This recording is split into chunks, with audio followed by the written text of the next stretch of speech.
Grateful to have you all here, everybody. What a beautiful day to practice Yoga Nidra. And every day is a wonderful day to practice Yoga Nidra as we are exploring that fascinating intersection between what it means to be a human and what it means to be a being. And one of my favorite ways of practicing that is through this mode of Yoga Nidra. Yoga suggests something provocative and interesting. It suggests that we've already arrived, we've already made it. We are the thing that we are searching for. This as suggested by the Gayatri mantra. They had this figured out thousands and thousands of years ago, right? And it's not new information is the point, but each person has to come to that own understanding. That's the human journey, right? That's the hero's journey. Took that journey to realize that you were it the whole time. The thing you were searching for is right there. And, we've just gone through an election, and that's left more than half of the nation in complete elation and a bunch of people in less than elation, right? And so acknowledge it's charged, it's supercharged, it's super... there's a lot of energy around here, and it really, I think, speaks to, us not being alone in this world. And it's easy to feel alone, particularly when we're feeling grief, when we're feeling difficulty, when we're feeling challenges, right?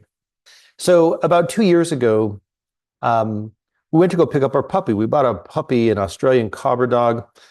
Okay, so here's us right here picking up our new puppy, Cosmo. Oh, he's only 4 months old.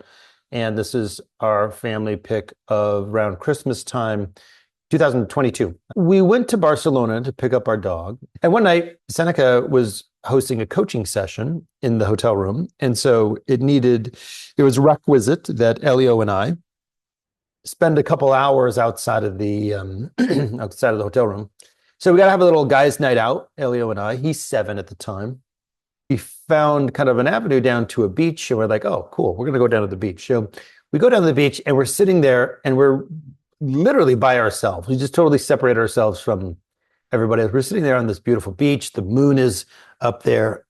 As we're sitting near the ocean, we're just sitting there looking out at the ocean, and Elio starts to hum the melody to that song, Message in a Bottle by the Police, right?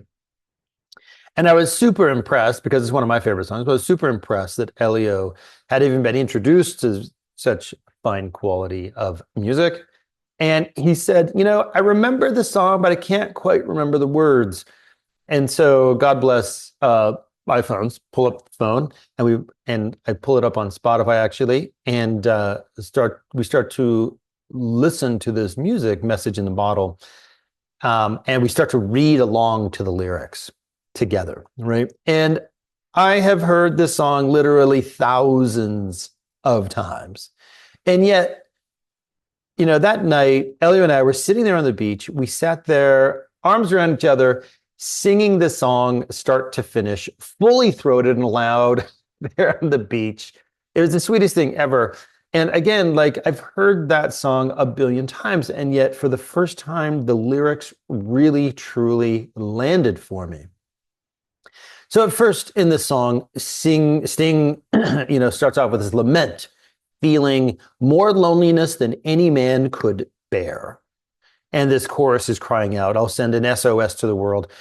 And the whole implication here is that he's hoping that someone will find him, right? And that will save him. And I'm sure we can all relate to that. I'm alone, and I'm going to put this bottle out there in the world, at the ocean, and somebody's going to find it, and against all odds, I'm going to be saved. Then the second verse comes in and introduces just a slightly new idea. It says, only hope can keep me together. Love can mend your life, or love can break your heart. And these lyrics are a little bit ambiguous, yes. And I know he's lonely, but now he's saying that he's got to hope. And he's presenting this double-edged sword of love, because he's saying, hey, love can mend you or it can break you. right? But wait for it, because there's this reveal for the second, for the second verse, that whole love can mend you, heal you, break you, heal you thing later on. So then the chorus comes back. I hope that someone gets my bottle. And here, as a listener, I'm still thinking that here it is, whose Sting is still hoping to be saved by some things, by someone. And then the third verse comes in and it changes everything. And he says, walked out this morning, I don't believe what I saw. 100 billion bottles washed upon the shore. And if you're British, that rhymes. It seems I'm not alone at being alone. It seems I'm not alone at being alone. 100 billion castaways looking for a home. And this is where the fireworks will go up. What? So now the chorus comes in again. And what really shocks it to me is how the words in the chorus stay the same, but the meaning of those words change as the verses progress. It's truly the mark of a master lyricist, and definitely Sting is one of those. So now when Sting sings the chorus, I'll send an SOS to the world. I hope that someone gets my message in the bottle. He's no longer sending out a message to a deaf world that will hopefully save him, but rather he's sending out a message to the world, very loud and vocal, that the world is singing along with him, a world that is singing along with him. And he says, he's saying, as I walked out this morning, it dawned on him that we all feel lonely. And while it's true that we all need saving, it's also true that we are each other's SOS. We are each other's hope. And then after the third verse and repeating the chorus, the second verse now is clarified. He's saying that, if you're attached to love, and we're always talking about this in Yoga Nidra, that battle between the attachment and aversion being those two things that are going to keep us bound in that old, with not being in the flow of things, If you're attached to love, it can hurt, but love can mend a lonely heart in the act of giving. It's the act of sending out a message of hope to others is where the SOS comes, right? So this is the mind like, what?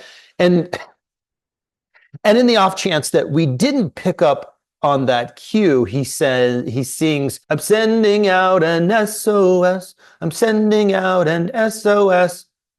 About 40 times in a row, right? So if we didn't make it, we didn't get that in, he's like, I'm sending this out, I'm sending this out, I'm sending this out, I'm sending this out. And again, he's speaking to the world who's singing with him, because, Sting's ability to permanently implant a melody in your head is nothing short of a superpower. It's virtually impossible not to sing along to this SOS chorus. And as you do, you find yourself joining that rich and textured chorus of 100 billion strong, right? A chorus of every human as we voice that fundamental and shared truth that nobody is an island unto themselves, that we all need saving, and most importantly, that we are all saving each other. And like Alice Walker said, we are the ones we've been waiting for. And so I'm never going to forget that moment in Barcelona, Elio and I sitting on the beach together like castaways, sharing this heartfelt moment with each other in the world. Elio said, Pop, the line that really landed for me was, looks like I'm not so alone at being alone. That everybody feels alone sometimes, and he said that he often felt alone sometimes. And I shared to him that if he ever feels alone, Seneca and I will be there for him. And of course, his new puppy Cosmo will be there for him. So, this class, for example, this chance of practicing yoga together, this chance of coming together, seemingly isolated. I mean, here we are in this beautiful Yoga Nidra community. We're not alone at being alone, right? And we are each other's SOS. What Yoga Nidra suggests in a really provocative way that we discover, instead of being told this, we discover, we step back into the seemingly isolated experience to realize that we are not alone, that we are all one. And I guess if the singularity is its own solitary thing, so be it. But here we are as different entities within that oneness. We're thinking about a body, like one of us is the pinky finger, the other one is the thumb on the other side, the other one's an earlobe, the other one's a nostril, you know what I mean? We're all these different elements of some larger organism kind of working together to be some larger thing. And it's like when the pinkies can meet, and these different parts of us can meet the other parts of us, it's like, oh yeah, here we are, 100 billion strong. We're an SOS to each other. We're all in this together. So regardless of, how you're feeling about the election, or maybe the election is the furthest thing from your mind,